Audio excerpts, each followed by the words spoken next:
Hi, good morning. So we are finally coming back to the search videos. I already have enough videos on how to start using it, but I'm going to start diving deeper into the ways you can use it creatively. You can always go into preset share and download sounds that you like and not worry too much about it.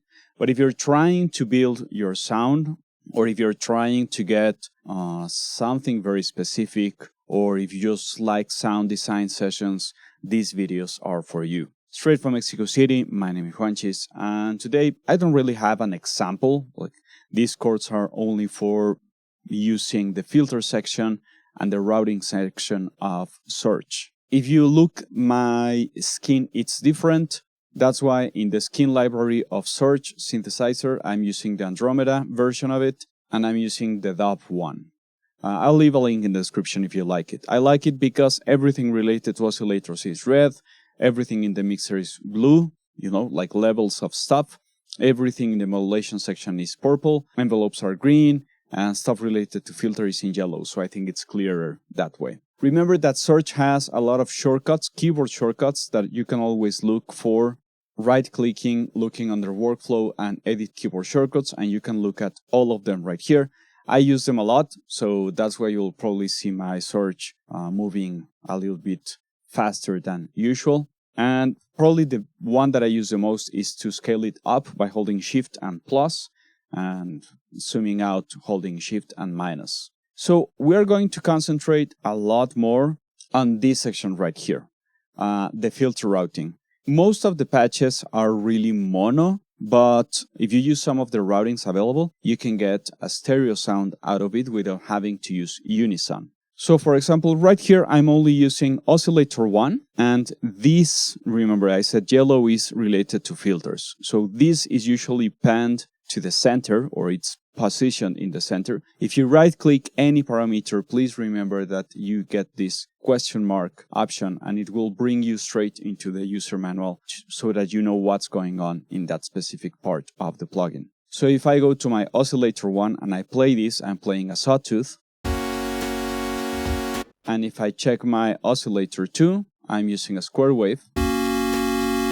And that's really different one from the other, right? But even if I send it only to filter 2, I'm going to make the filter 2 into a high pass and my filter 1 into a low pass. Filter 1. I will get to this filter envelope balance later on, but keep it in the middle. So if I send it to both,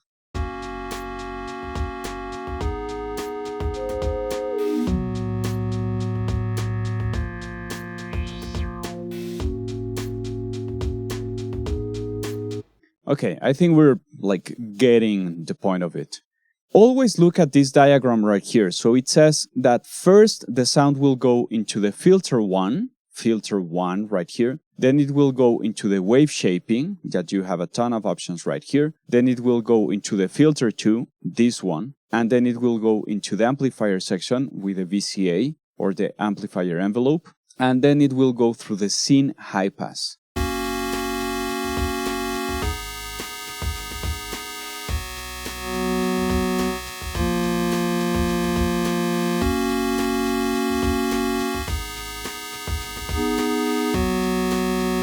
And this is the only thing that for me looks kind of strange, because again, you go filter 1, wave shaping, filter 2, amplifier envelope, and then Synth high pass. So it's not in an easy way to read.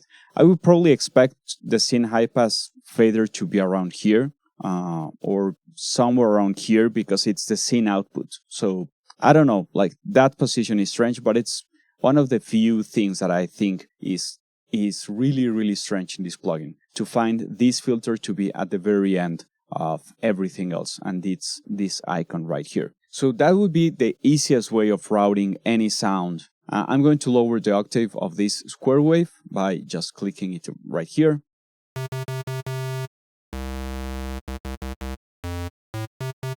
Again, if you click on the filter routing section, you will see that we have 3 serial modes, and the second one turns on this feedback fader. The thing with feedback is that you start getting into the amplitude modulation domain, because the output after this envelope will feed back into your filter 1 and your filter 2.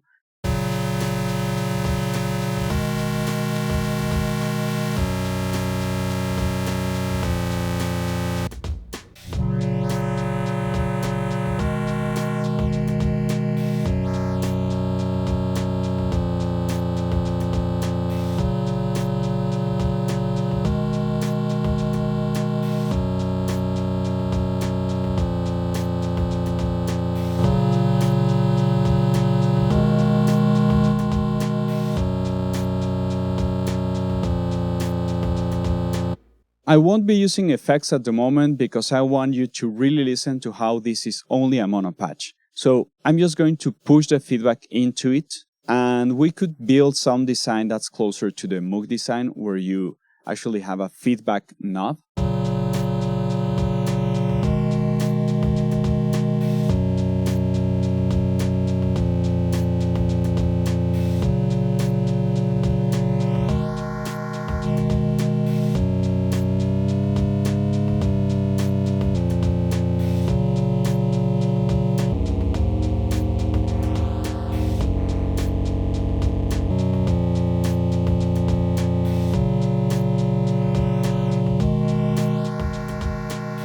One interesting thing is that you can make it negative. Again, these sounds don't have to be interesting. I'm just trying to show you how these filter and routing sections are making from mono to stereo sounds. We can move the filter before the feedback section so it doesn't affect the main sound. So we will have this super clean sound that's only filter 1.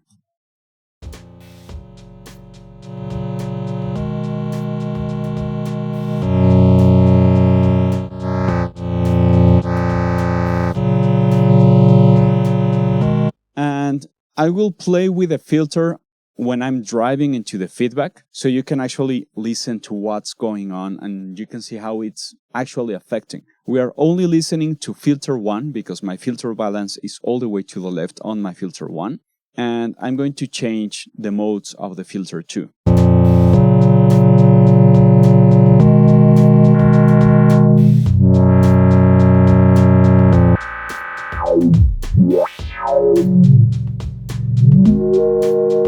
So for example, you could select some sort of bypass. I'm going to show my filters and envelopes, and I'm going to make this screen a little bit bigger by hitting on that maximize button right there. And now I can change my filters just by clicking and dragging. This is my filter 1 and this is my filter 2. So I want to set up this filter 2 to be key track, and I have shown everything about modulation. So I can just right click, add modulation from MIDI key track. I could just make it work like that.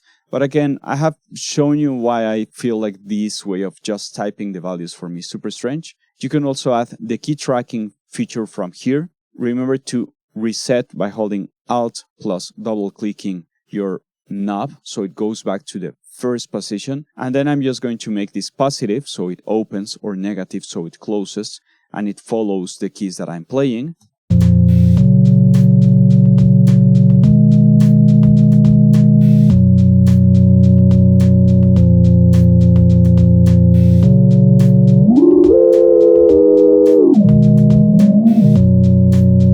Or another option would be to add some modulation from the MIDI section itself, where I can just add from the key track, I double click, then I make it full range if I want to.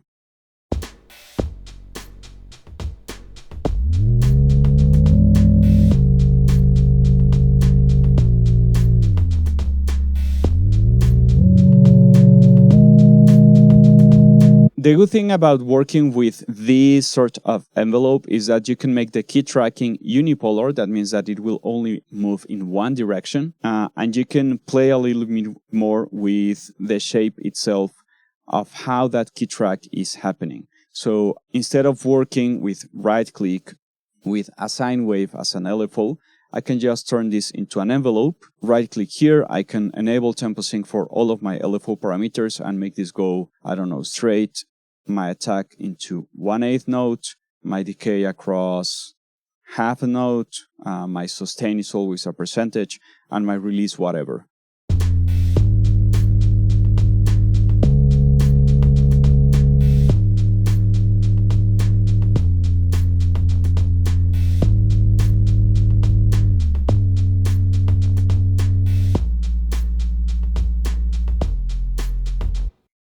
So you can really start getting some effects to happen right here. Of course, you can always assign the amplitude of this modulator into one of the macros or into your modulation wheel so you can make some tape stop effects.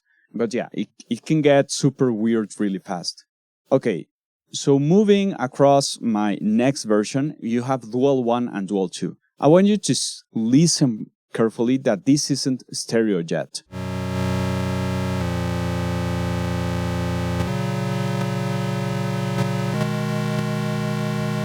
It doesn't matter if I'm sending it to filter 1 or filter 2, it's not stereo. What it's doing is we are adding up after filter 1 and after filter 2, then going into the wave shaper. So maybe I want to have some strange effect like a notch filter, something like that. And then I want to add it to this one. Yeah, I like this one.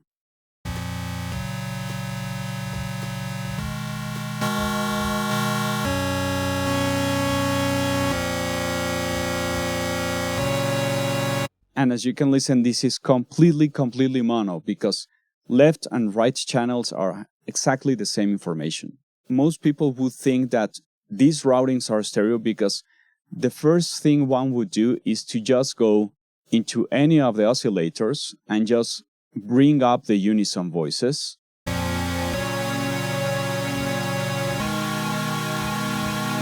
But as you can listen, that still doesn't sound stereo, right? It's simply not making a stereo sound.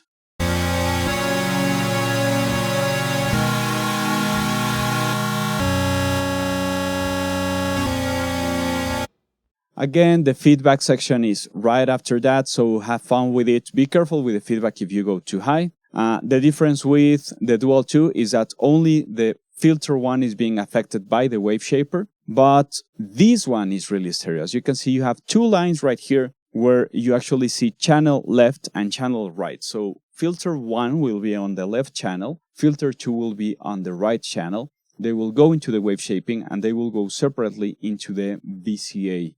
And now this sounds a lot bigger without unison.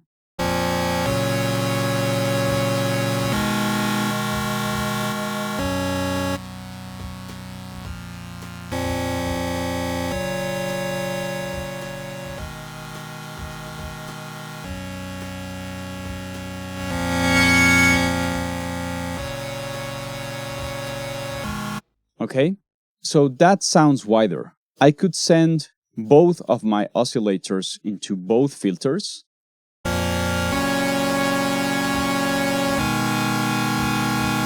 And they aren't necessarily being super wide. Let's make filters a little bit closer to each other.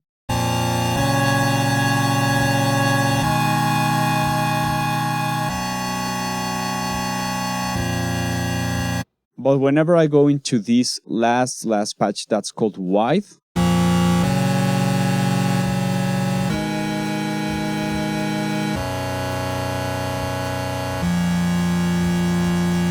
I want you to notice that I'm always balancing my mixer of my oscillators, because that's what really gets, if I'm doing something different with the filters, some frequencies will be higher on the left side than the other, and I want it to be balanced between the whole stereo sound, across the whole stereo spectrum.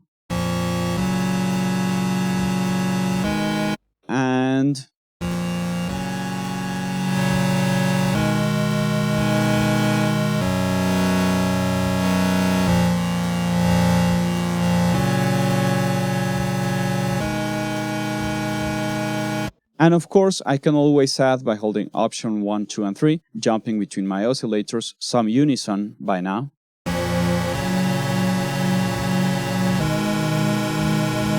And maybe I want to add some sort of wide super saw. Let's make oscillator 3 by right-clicking, copy from oscillator 1, right-clicking, paste to oscillator 3. Now I have two saw waves spanned left and right. And let's make this super unison version.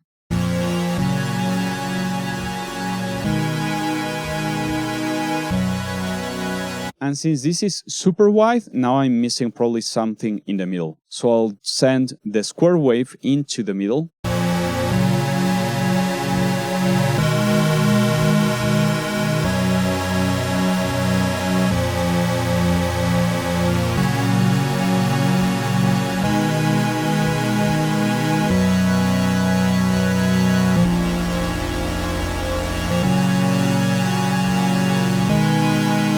And since I don't have any more filters left, probably I can just add a filter at the very, very end in the effects section, or you can add a plugin that does the effect and does some sequencing. But now this is really, really stereo, and I still have my feedback to play around with.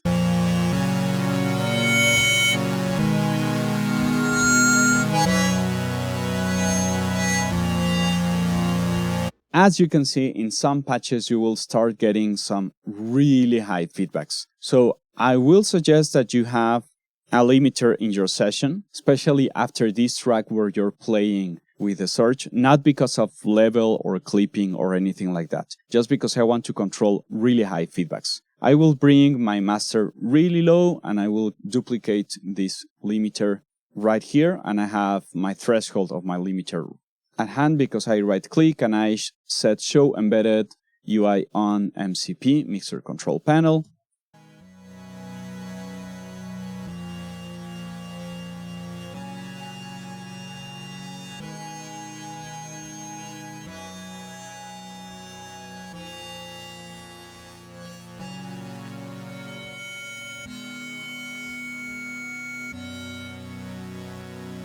So yeah, you can see that you should really be careful with the feedback amounts on some patches. Like, just really, really be careful. You can blow your own gear or you can damage your own ears if you're not really aware of this. These two routings are the only ones that are true stereo in any way, and especially this one that's called Y, that's making an actual double channel, you know?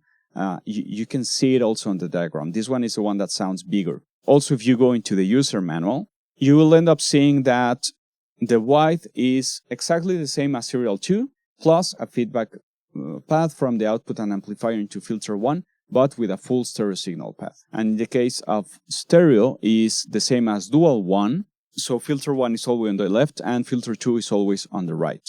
The ring routing actually lets you do ring modulation, and this isn't stereo stuff, but let's just listen to it.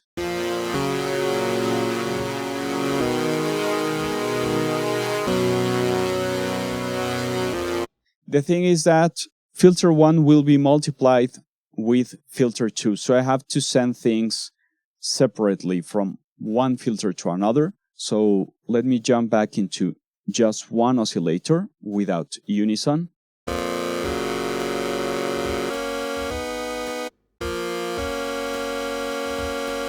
And my second oscillator. Okay, so if I send oscillator 1, my saw wave, into my filter 1,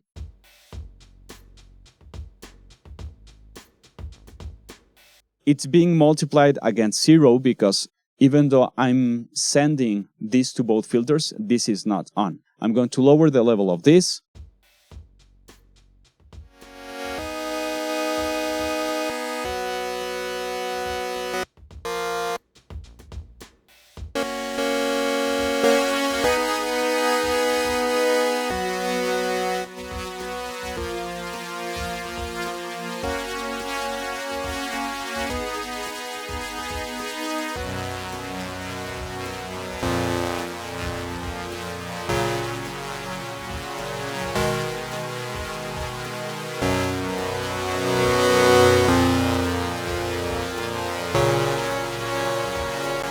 So I remember looking at this plugin when I was trying to get this huge unison sound that's built into Serum, because here you only have to hit this unison and it will sound wide.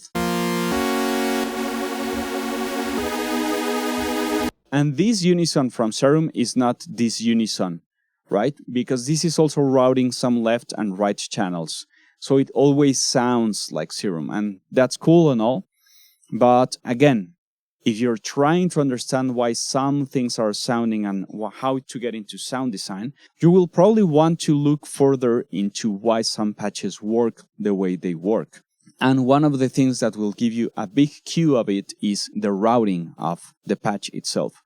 Otherwise, it won't happen. As you can also see, you have a scene output panning, right? So if you're using patches that have double scenes using A and B,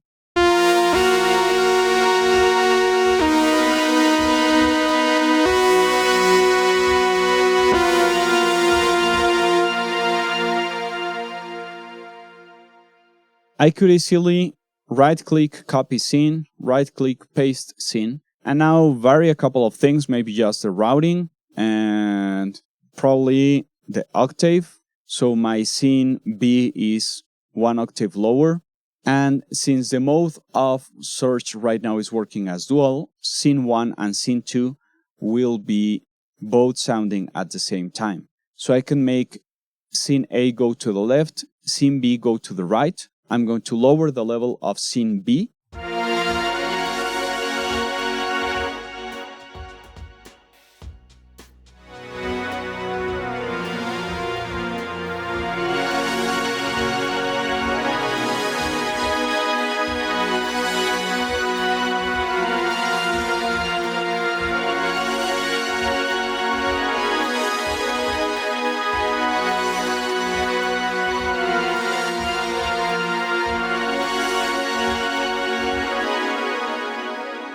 And probably once you're done with setting up stuff like this, if you're working with a patch that's actually dual scene and one of them also contains a stereo version of it, you might want to add the scene output volume to one of the macros. So maybe just jump into 8.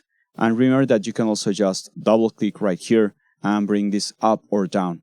But since the starting parameter matters a lot, I would bring my scene volumes all the way down, double click my macro that I want to assign them to, and bring this all the way up to 0.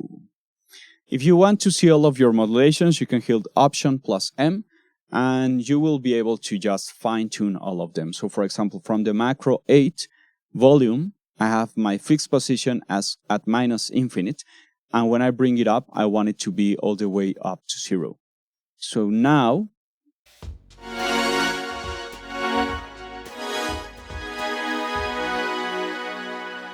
or you can use macro 7 for scene A and macro 8 for scene B. Have fun with it. Let's keep on building patches. Try to learn from patches that have already been done on the styles that you want to build for your own music style and music preferences. If you like this kind of videos, I have a link down below of Buy Me a Coffee. Go check it out. And if you haven't seen any of my other search videos, I'm going step by step into most of the things of this plugin so that you can just go in and figure out what you don't want, so that you can just go straight into the part that you don't like of the sound and fix it, or you can start a patch from scratch and make it your own. Next video, I will be touching on the FM routing. Straight from Mexico City, my name is Juanchis, and thanks for listening.